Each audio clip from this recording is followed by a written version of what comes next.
Allah subhanahu wa ta'ala Qur'an-ı Kerim'de ayta: "Ya eyyuhellezine amenu ista'inu bis-sabri was-salah, innallaha ma'as-sabirin." Allah subhanahu wa ta'ala kişilerge indep ayta: "Ey iman kitirgen bendeler,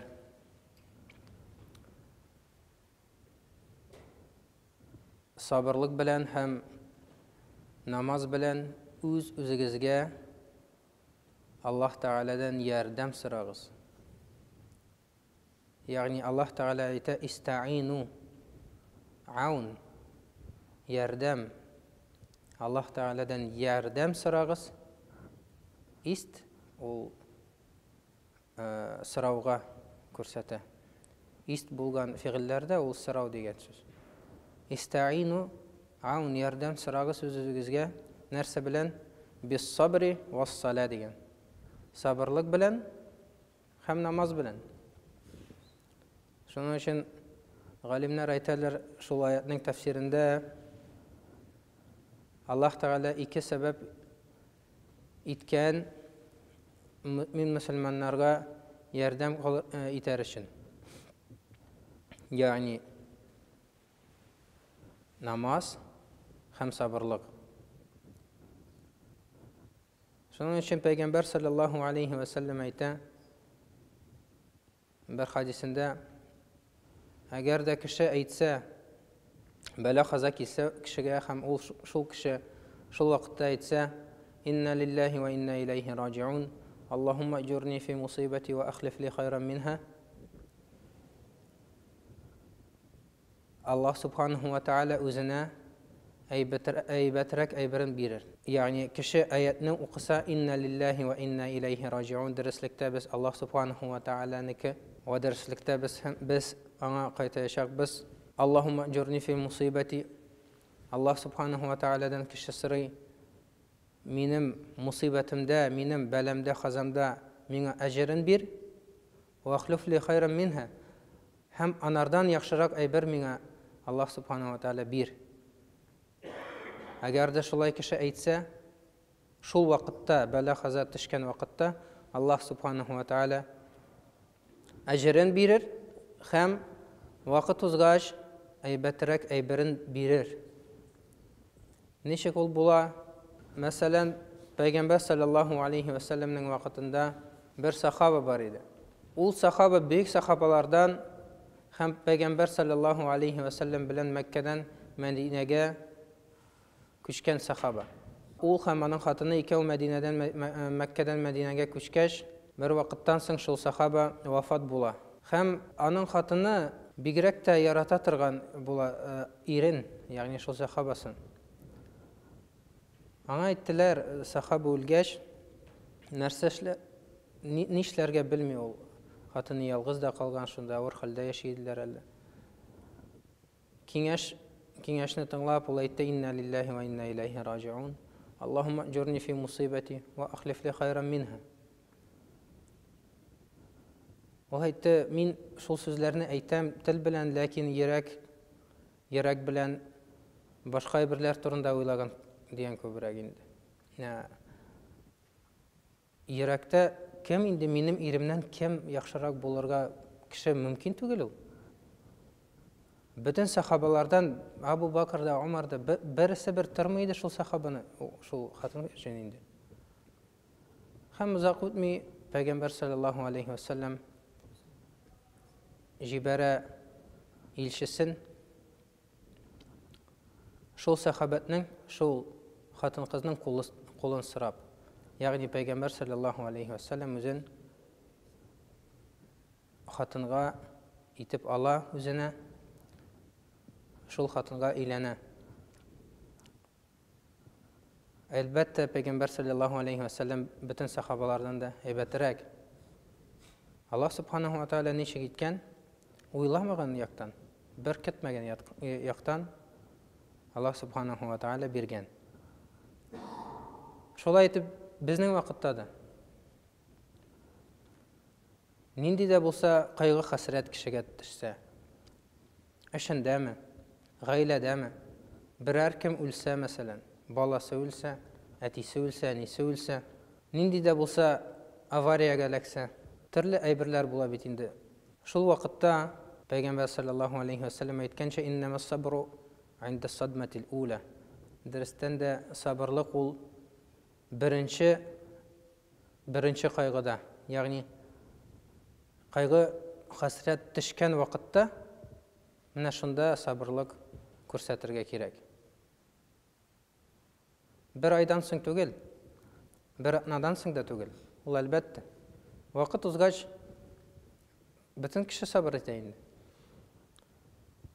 Ләкин шын сабырлык ул кайчан кешегә кайгы хәсрәт төшә, килеп төшә башына. Хәзер ул белде, менә хәзер гына ул күрде, аварияга эләккән мәсәлән, машинадан чыга гына, әллә чыкмаган вакытта гына беренче сүзе булсын: инна лиллаһи ва инна илейһи раҗиун.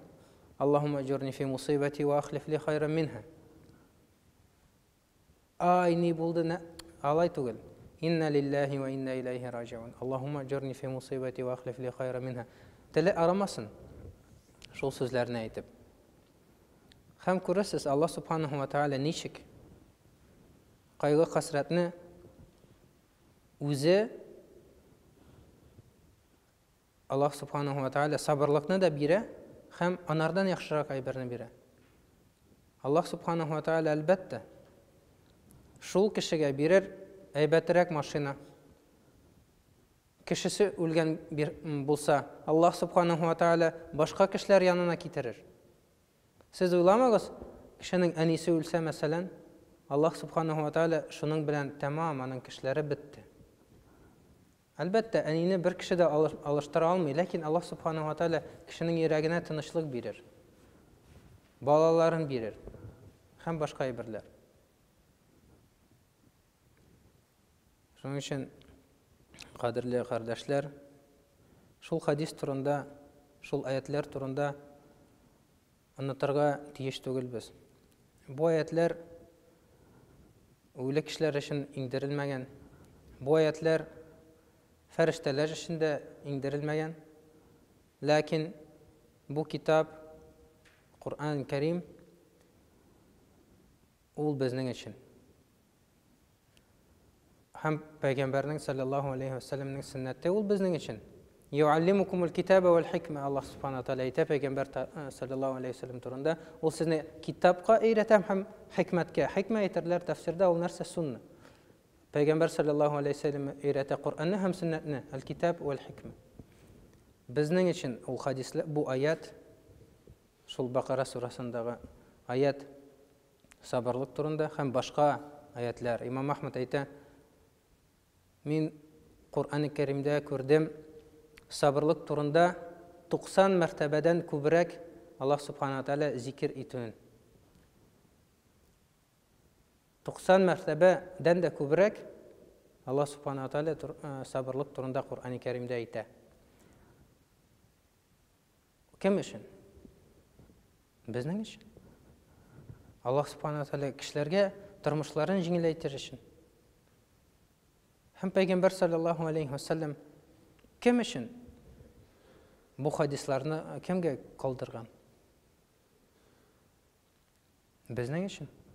Ягъни конкретно безнең өчен.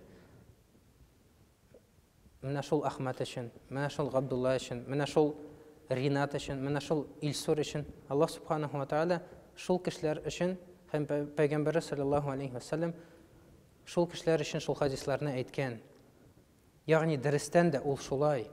Ул дөрестән дә шул сүзләрне кеше әйтсә, сабырын итсә, дөрестән дә Аллаһ субханаһу ва тааля сабырлыгын да бирә, әйбәтрәк әйберен дә бирә. Һәм шул аятта Аллаһ субханаһу ва тааля әйтә: "Истаину бис-сабри вас-сала". Сабырлык белән һәм намаз белән Аллаһ таалядан ярдәм таләп итегез, ягъни Аллаһ субханаһу ва таалядан ярдәм сорагыз. Шуның өчен Пәйгамбәр саллаллаһу алейхи ва саллям нинди дә булса хәбәр, начар хәбәр ишетсә, шул сүзләр белән генә ул шикләнмәй иде. Инна лиллаһи ва инна илейһи раҗиун. Аллаһумма аҗурни фи мусибати ва ахлиф ли хайран минха. Һәм ул бары тиз генә намазга ашыга иде. Пәйгамбәр саллаллаһу алейхи ва саллям хадистә әйтелә, нинди дә булса кайгы хәсрәт, нинди булса начар хәбәр, нинди булса бәла килсә, намазга ашыга иде. Ягъни Раббасына, Аллаһ Субханаһу ва Тааляның хузурына, Аллаһ Субханаһу ва Тааляның гыйбадәтенә ашыга иде. Әлбәттә, ул безнең өчен кулланыла булырга тиеш торган әйбер. Ничек тә башкача нинди дә булса итенү рәвеш ул дөрес булмас. Аллаһ Субханаһу ва Тааля һәр барыбызга да сабырлык бирсен. Аллаһ Субханаһу ва Тааля һәр барыбызга да аның аятларын тыңлап, шул аятларга ышанып, гамәл кылырга насыйп әйләсен. Һәм Аллаһ Субханаһу ва Тааля сөйкле пәйгамбәрбез Мухаммад Мустафа саллаллаһу алейхи ва салламның сөннәтен тулысынча үтәп, яумул қияма, қиямат көнендә аның шәфәгатенә ирешеп, Аллаһ Субханаһу ва Тааляның Җәннәтул Фирдаусил а'лага кирергә насыйп әйләсен. Ва саллаллаһу тааля аля хайри халқихи Мухаммад ва аля алихи ва асхабихи аҗмаин. Алхамдулиллаһи раббил алямин.